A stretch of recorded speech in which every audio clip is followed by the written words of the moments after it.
The truth is, even after I inherited the house, I never thought I'd come back to it.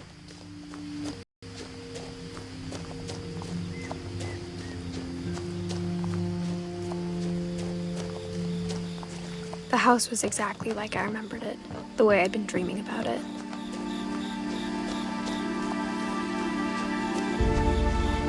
As a child, the house made me uncomfortable in a way I couldn't put into words.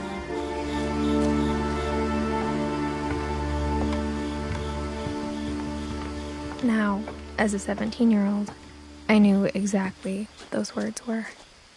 I was afraid of the house. I hoped the key might unlock the front door. It didn't.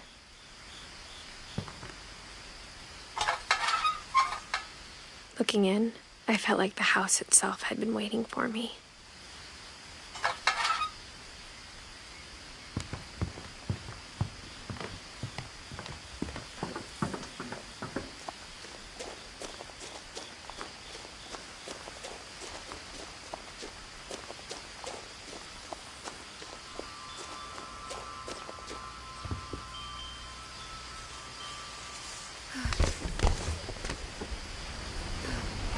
Crawling through the doggy door used to be a lot easier when I was 11.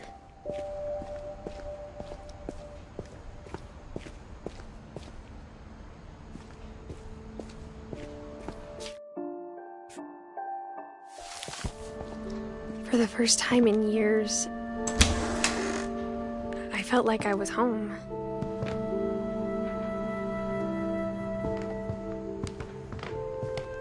But instead of a family, there were just memories of one.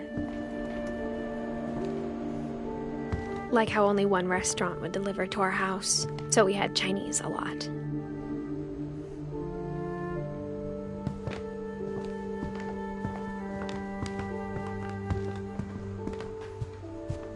The table was still a wreck from the night we left.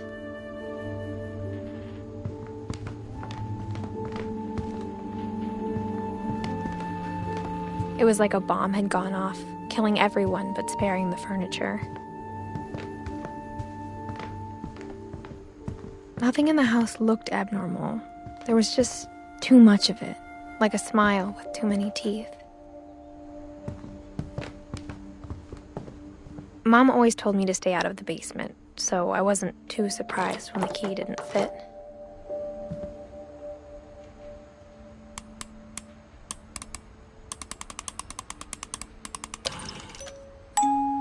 Great-Grandpa Sven built a music box for Barbara, along with the rest of the house.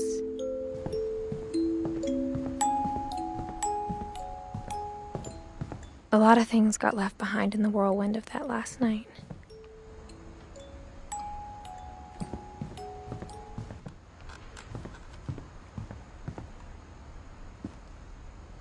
After Milton disappeared, Mom sealed up all the bedrooms. Then Edie retaliated and drilled peepholes.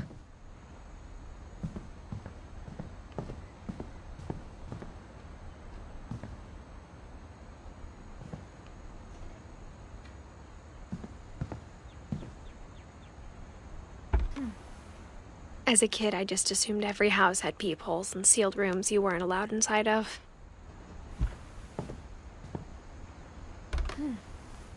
My Grandpa Sam spent 7 years sharing a room with his dead brother, Calvin.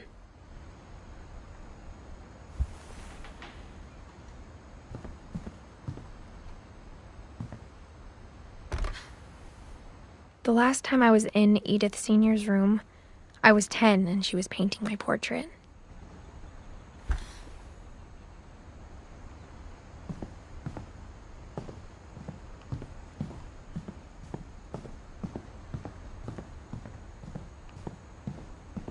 I spent a lot of time playing in Great Uncle Walter's room. Louis told me there were secret passages, but I never believed him.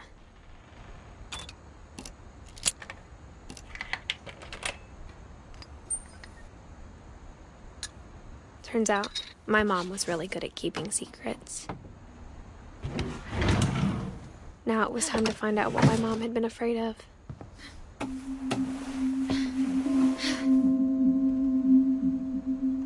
Reading this, maybe it sounds like I had a plan.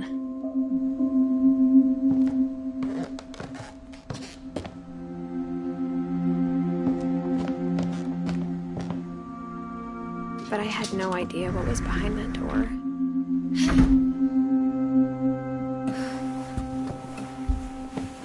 Just like I had no idea where all this was gonna lead. I grew up looking at Molly's room through the peephole. Molly's gerbil had a tiny bedroom with its own even tinier gerbil cage.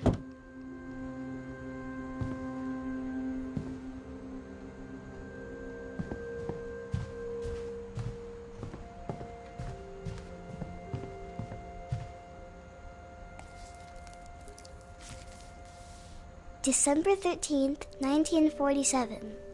Dear Diary, I'll be gone soon, but I wanted to tell somebody about what's gonna happen. It started when Mom sent me to bed without dinner. I woke up and I was starving, so I looked around for something to eat. The gerbil food was dry, but I didn't mind it.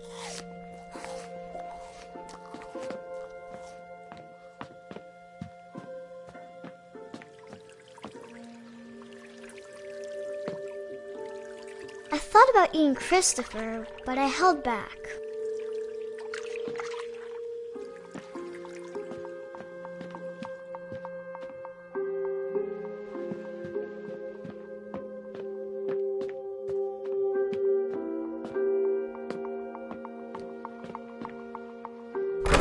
Mom, can I come out now?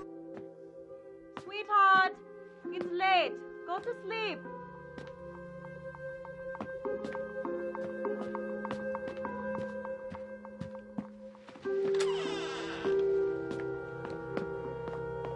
I kept eating and eating.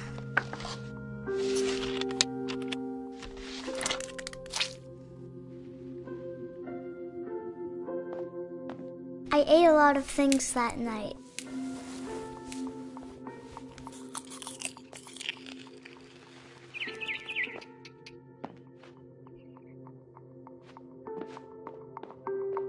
Then I heard chirping outside my window.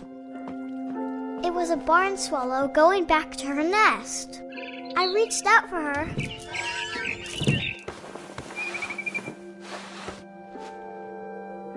And suddenly, I was a cat.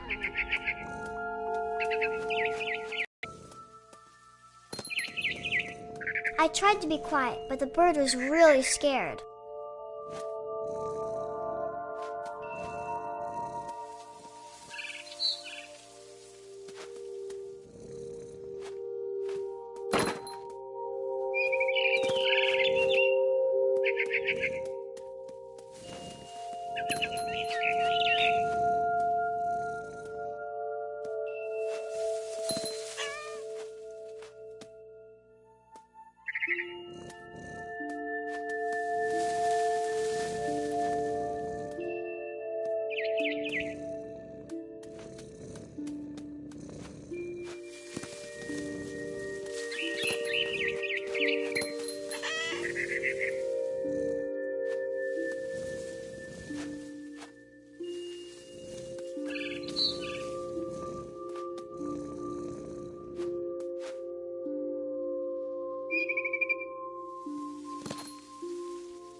I jumped and I almost got her.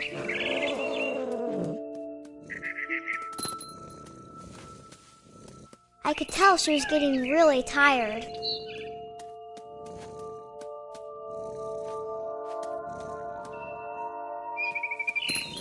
Now I was up in the big tree. I promised Dad I wouldn't climb it anymore. All I cared about was eating that mama bird.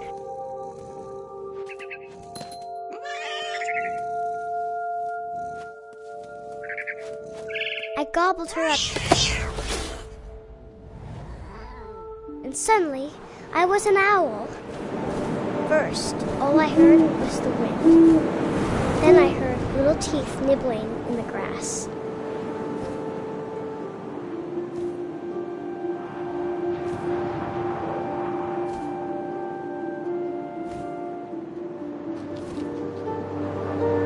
Rabbits.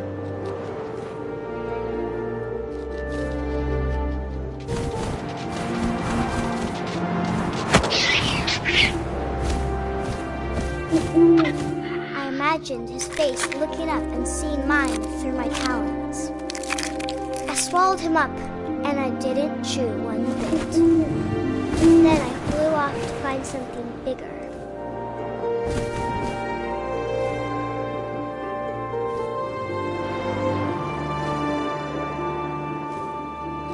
A mama rabbit.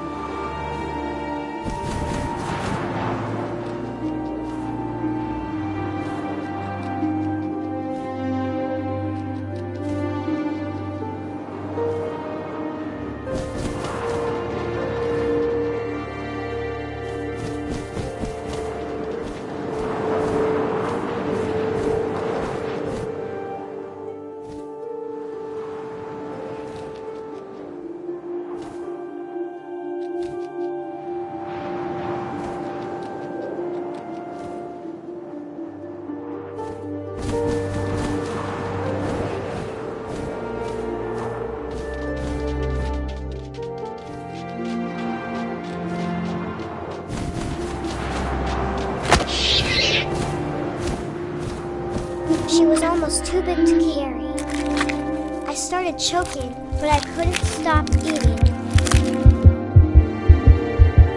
And suddenly, I was a shark.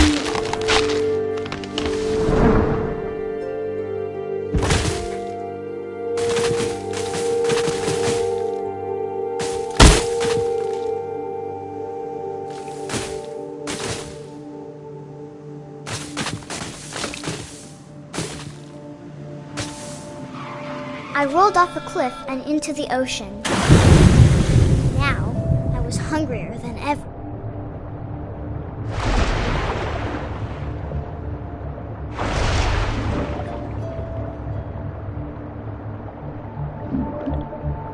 I wanted fat, juicy seals.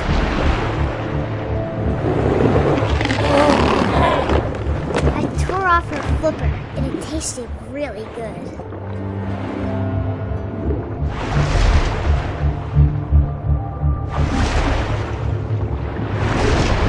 Grabbed on tight. When I was so hungry, I jumped out of the water. When I opened my eyes, everything had changed.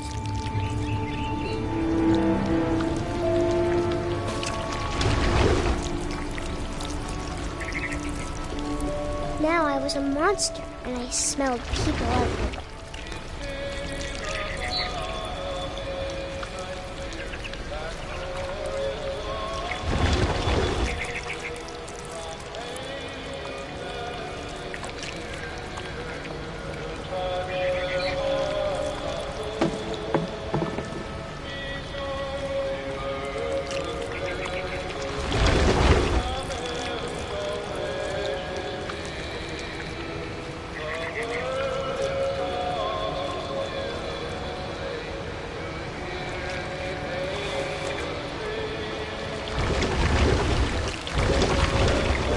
I was big, and I moved real quiet.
across the water, I smelled something new. Something I had to have, so I swam towards it.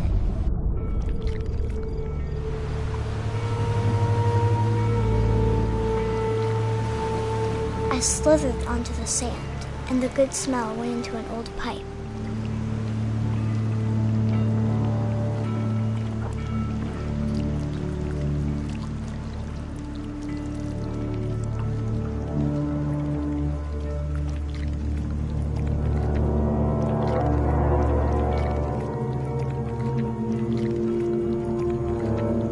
I got closer and closer.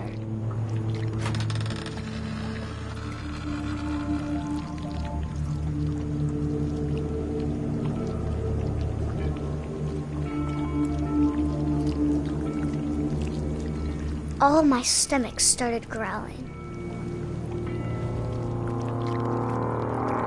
And suddenly, I was me again. I held my breath for a long time, but I couldn't hear anything. I think it's waiting for me to fall asleep. But it's not going to wait much longer. It needs to feed, and we both know I will be delicious.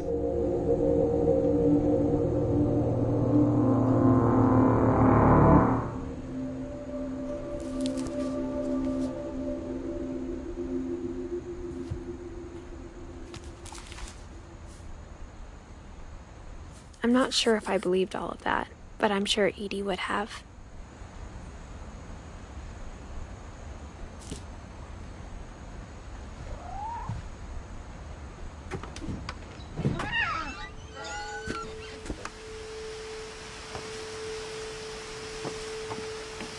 This will be obvious later, but my mom never told me any of these stories. Edie would have, but Mom didn't like bringing up the past. Though, when we adopted a stray kitten, she was the one who named it Molly. I spent a lot of time in Great-Grandma Edie's room.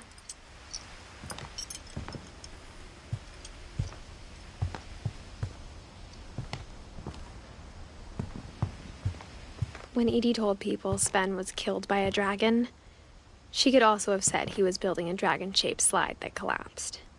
She could have, but she didn't.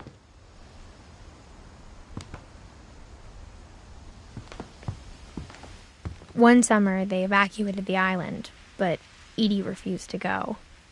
For a few weeks, she was a celebrity. Edie gave a big interview about a mole man living under the Finch house. My mom was furious.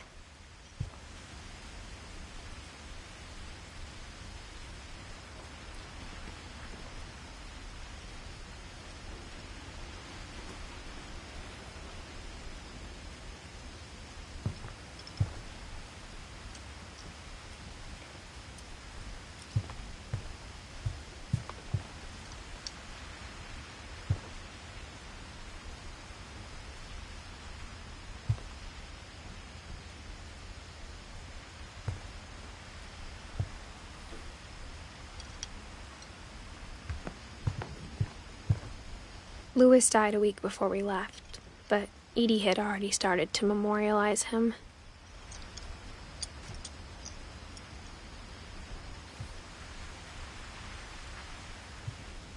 Her room was like a museum. For 500 years, the Finches have been famous throughout Norway for their fortune and misfortune.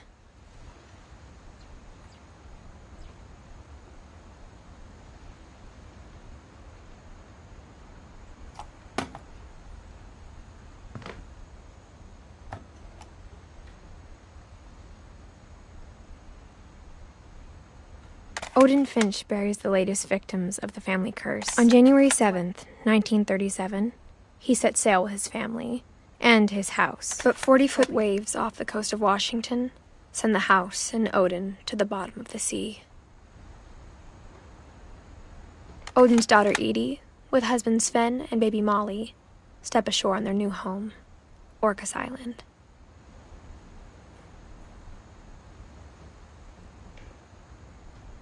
Odin Finch is the first to be buried in the new family cemetery.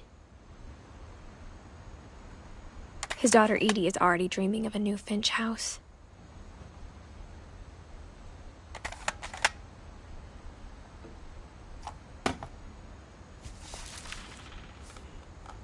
Whatever's wrong with this family, it goes back a long ways.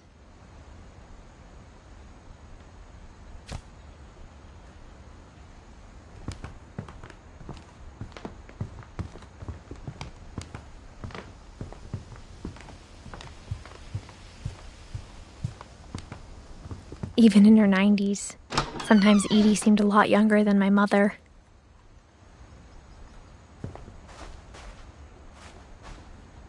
The only trace Grandpa Sam's first wife Kay left on the house was the pink bathroom. It was a pretty big trace.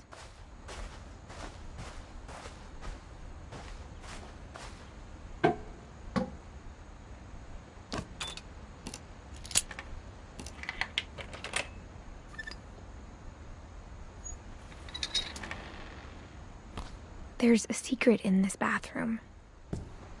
It's in the last place you would look. It isn't in the cupboard. It's hidden in this book.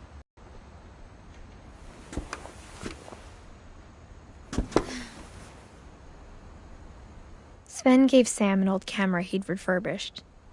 He never put it down.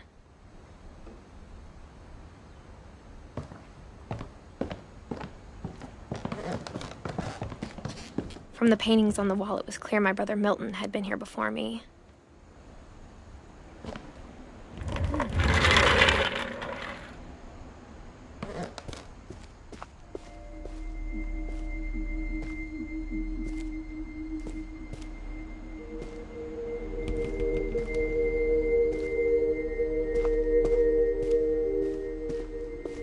I knew Grandpa Sam had a twin,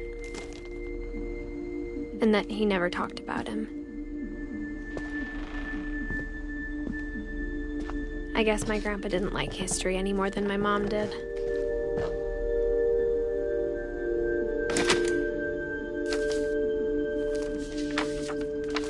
How I Want to Remember My Brother by Sam Finch.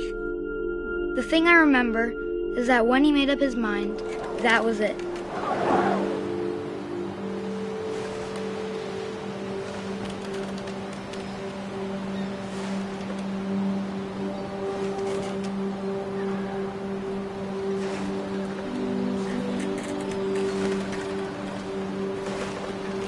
My brother said he'd die before he ate another mushroom, and he did. At Barbara's funeral, we swore we'd never be afraid again, and he wasn't. I think Calvin always wanted to fly. Sam, Calvin, dinner's ready. Coming! But that day, he finally made up his mind to do it. I told him going around was impossible. Maybe if I hadn't said that. Calvin, I'm not going to tell you again. Maybe if the wind hadn't picked up. Then maybe he'd still be here. But I doubt it. I think he'd already made up his mind.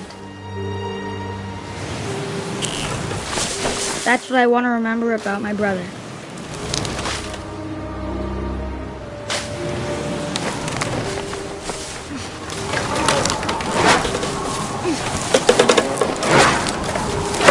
That's the day he made up his mind to fly. And he did.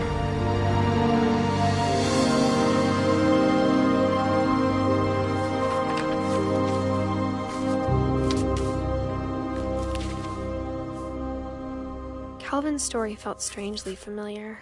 When I was younger, I remember trying to do the exact same thing.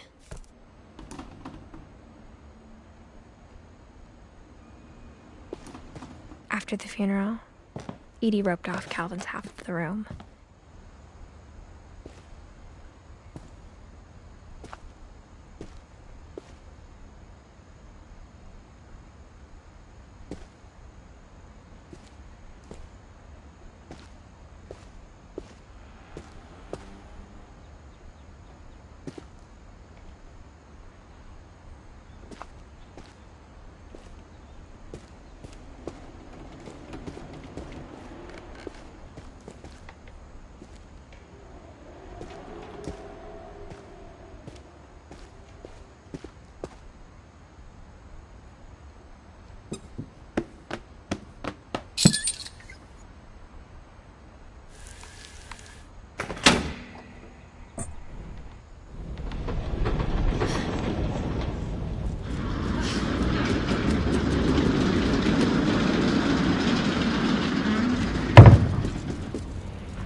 passages were a pretty tight fit.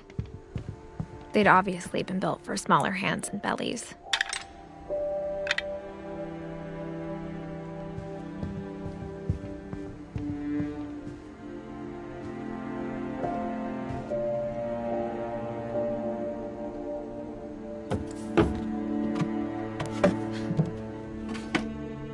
Growing up, I always thought of Barbara as a child star.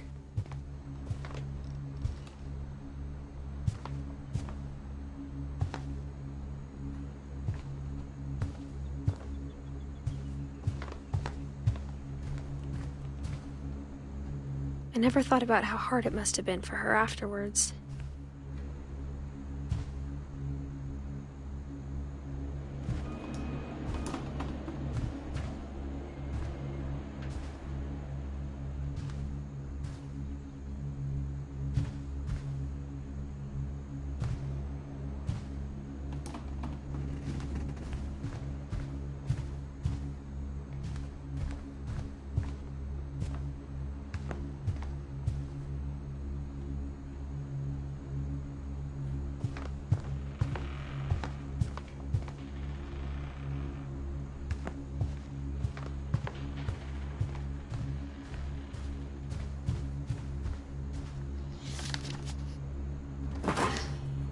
Of all the stories people wrote about Barbara's death, I'm surprised Edie saved this one.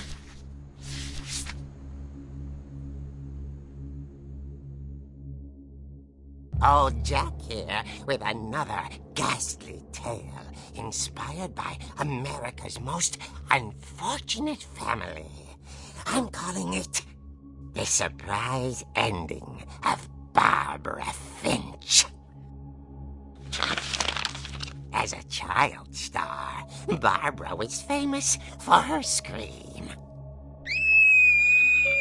Now at 16, she was all washed up. A has-been. But in a lucky break, she'd been asked to perform her signature scream at a local convention for monster movie fans. It was just the boost her career needed. Unfortunately, her scream hadn't aged well. Getting better. I think you just need the right motivation. Her biggest fan and current boyfriend, Rick, was about to demonstrate when... Now that was a great scream. It was Barbara's father, Sven. He'd slipped into a table saw and had to be rushed to the emergency room. So Barbara got stuck babysitting her youngest brother, Walter. Her convention comeback was cancelled. Okay, I'm hearing frustration, but I'm not hearing terror. What if I tried... A gang of hoodlums in Halloween masks have been terrorizing Orcas Island tonight. Police are urging residents to... That came from the basement. You're right!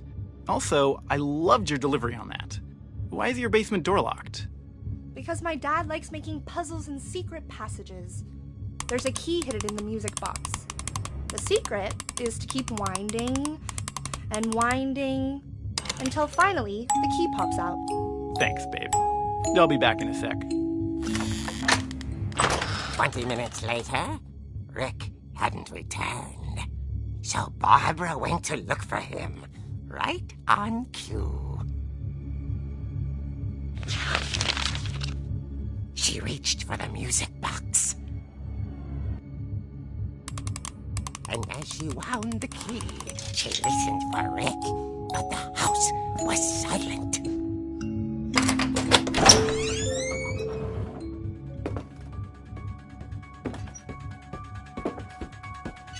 The worst.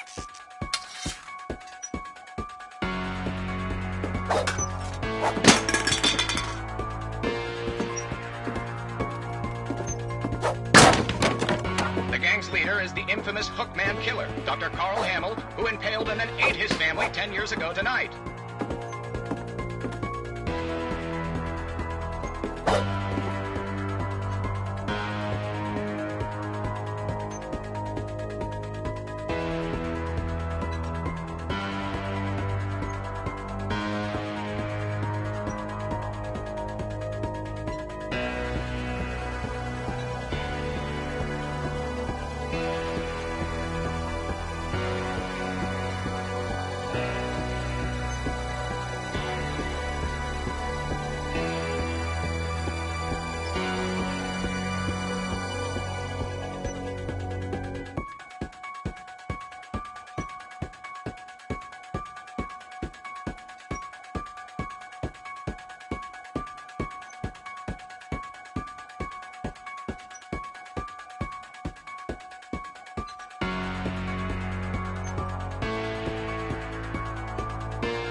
rattled and grew still.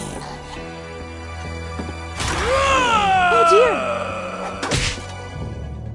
Oh! Rick? Barb, relax. I was just trying to scare you to help you find your scream. Well, I'm not scared, Rick. I'm furious. Then act furious. All I'm getting from you now is that you're hurt and confused and She threw him out, but she kept a little something to remember him by. Barb, have you seen my other crutch? And she was still holding it when she fell asleep watching the late picture show. Hours later... Barbara! Walter, what's going on up there? Ah! Okay, I'm coming up, but if this is a trick, you're dead, Walter.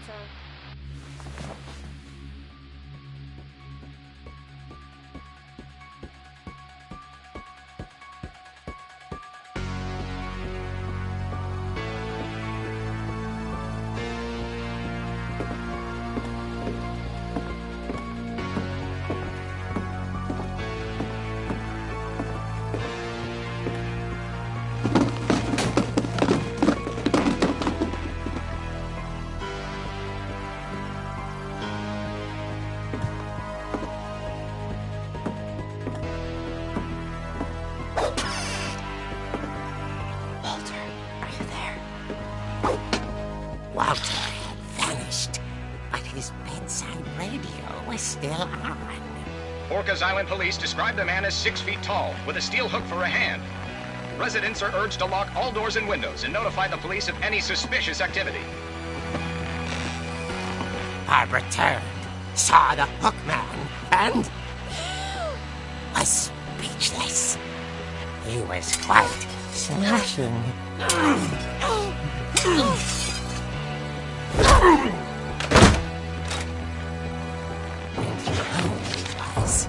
He couldn't get enough of Barbara. Okay, Barbara, there's gotta be another way out of here.